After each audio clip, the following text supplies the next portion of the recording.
Hey, have you heard of the Lost Cause myth? What's that? You have? Oh, well, I guess you're gonna hear about it again.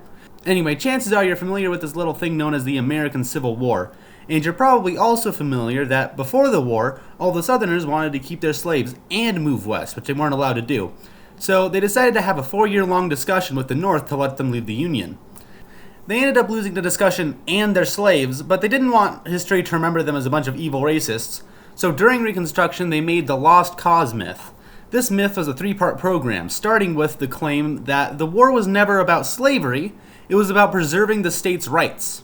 The state's right to what? Well, don't worry about that. Nothing to worry about there. Just Step 2 was Robert E. Lee, the perfect Southern gentleman.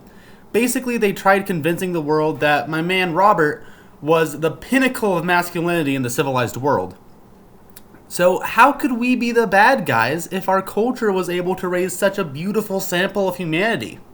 Simply preposterous. The final step was centered around Gettysburg, or as I like to call it, the intentional denial step. Basically, they claimed that if they had won Gettysburg, then the war would have shifted in their favor, and slavery, I mean the preservation of states' rights, would be safe and sound. Anyway, for the most part, this didn't really work because the Northerners didn't forget how passionate they were specifically about keeping slavery. However, they did keep a lot of the South and politically right-leaning people fairly convinced, which you can see just by the fact that the Confederate flag is still a prevalent symbol.